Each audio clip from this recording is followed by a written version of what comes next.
Picture this. Rome's unstoppable legions, armored, fearless, ready to crush anything. Now imagine them running, screaming, swatting the air. Why?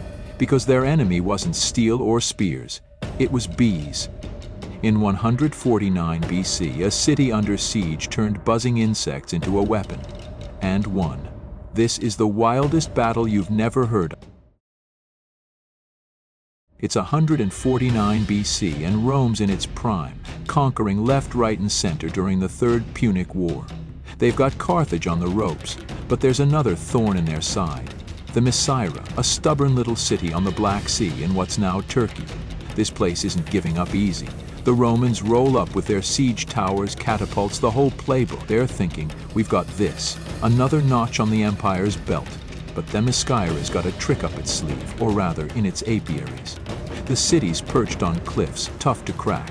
Its people, descendants of warrior queens, maybe even Amazons if you buy the legends, know they're outmatched.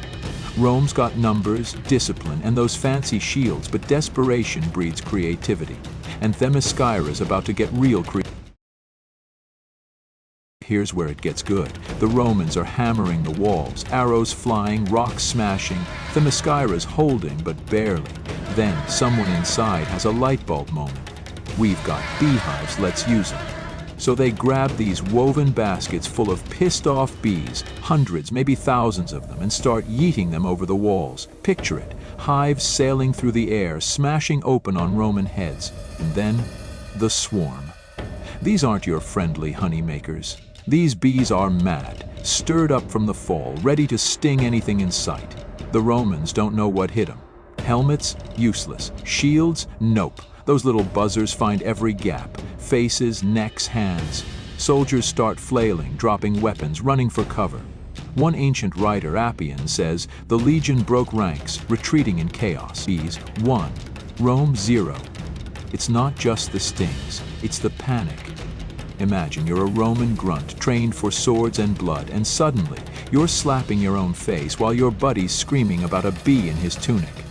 Themiscyra's defenders probably laughed their heads off watching this unfold. Now, don't get it twisted. This wasn't the end of the war. The bees didn't save Themiscyra forever. Rome licked its wounds, regrouped, and eventually took the city. But here's the kicker. Those stings bought time.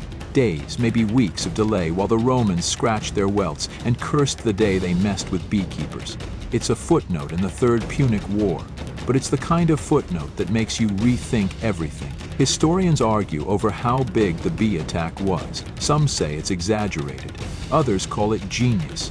Either way, it's a rare moment where nature flipped the script on Rome's war machine, and it's not the only time bugs crashed a battle.